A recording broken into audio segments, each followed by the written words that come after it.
Hello there, this is Cookies, and I believe I've got turn 50 of MA Naba. I'm almost caught up. The current turn is turn 51, and I've done a lot of recording over the last 2 days.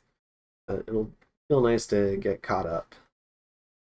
Alright, so we've got a little bit of site searching that we've done. We did get another Shaitan, which is really nice. We see 2 dire portents go up, so we'll look at that in a second. Still didn't find any more sites, still fishing and missing. In the Shade Forest, it looks like maybe like a Call of the Wind, Call of the Wild. On in.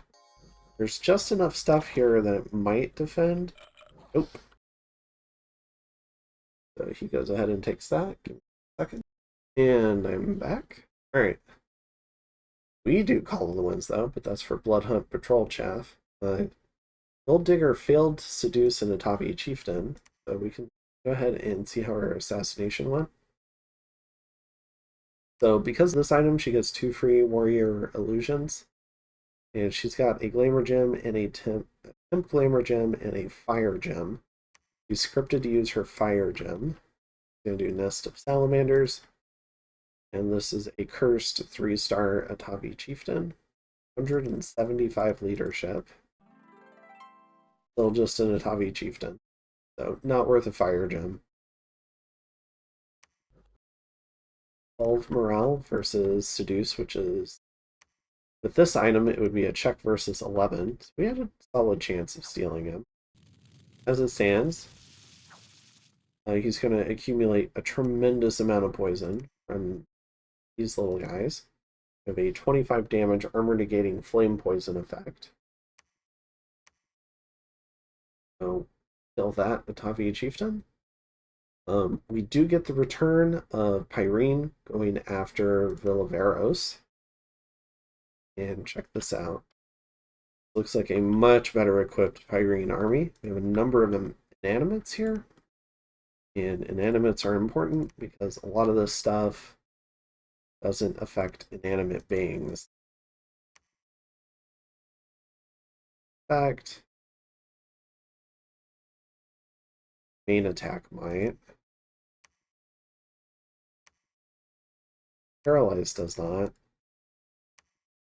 But this bite does. Oh, but it does help against a lot of these shadows. He's still brought some more sacreds. He brought a number of priests for banishment, though. Also, a Go-Go the Ackerbelts, and Poseidon, Father Ill-Earth. I'll go ahead and check this out.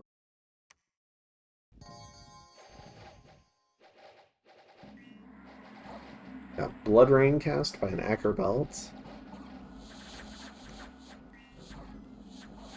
The attentive statues providing a solid front line. The knights are going to try to kill things. And here we see this lady back here cast Bone Grinding. It is kind of hilarious.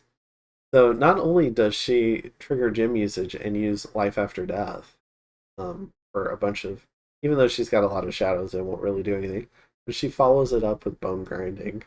It is incredible. It's the kind of scripting that I've wanted from Thrones for a long time. Like, make them fun, have them do battlefield enchantments, make people kind of like think about what they're doing before they go on a throne.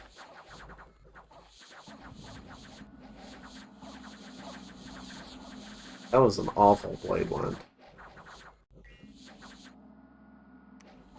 I think a number of these guys should be crippled. Oh, he's diseased. Yeah, so a lot of these troops are going to be crippled. And one of the downsides to crippled is as you move them around from province to province, you have I believe a chance for them to die in the march.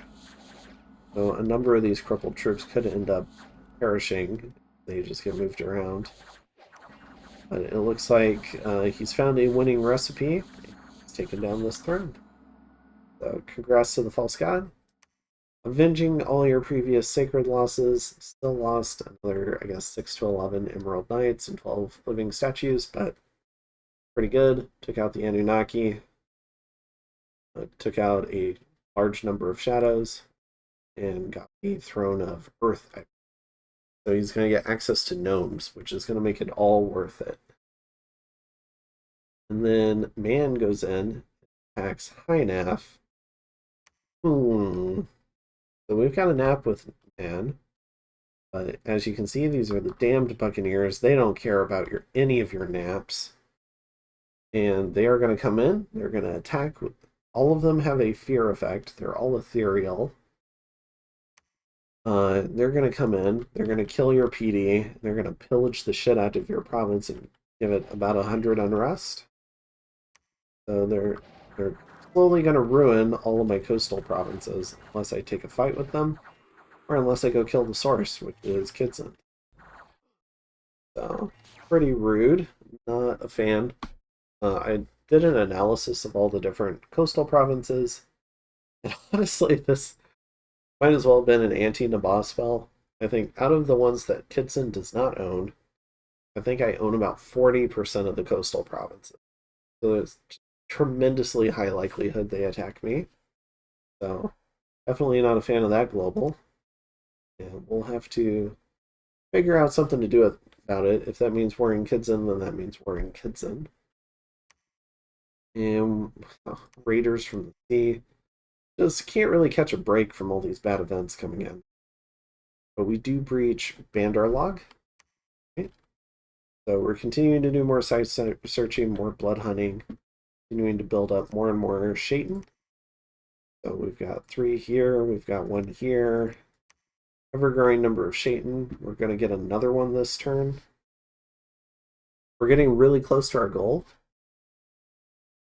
So we had 69 Blood Slaves come in this turn, which is 4 short of Shaitan replacement levels for summoning 1 per turn.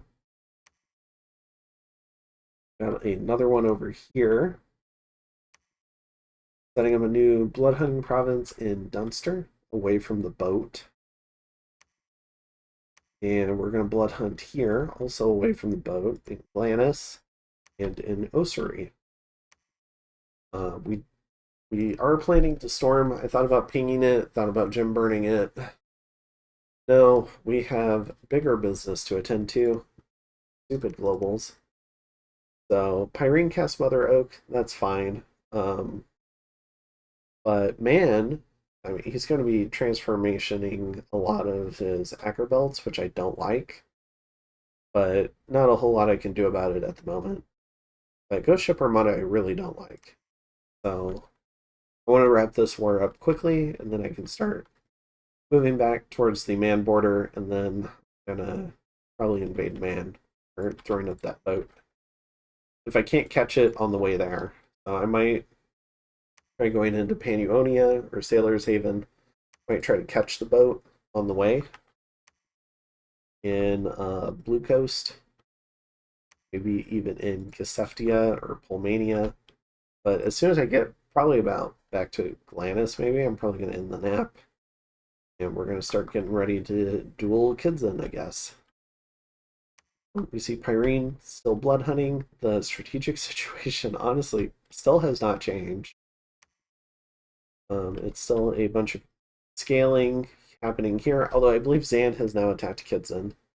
That might have happened maybe a couple of turn or 2 ago, and so he threw up the boat because he was probably upset about it. So it was like, screw you, lobby. Unfortunately, it screws me more than anyone else in the lobby. I think all it's going to net him is another person attacking him.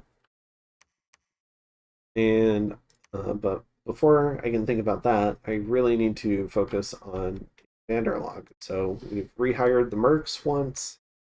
See, we're about to storm. This is our formation. We're going to do a whole bunch of body ethereal, trying to get through these walls.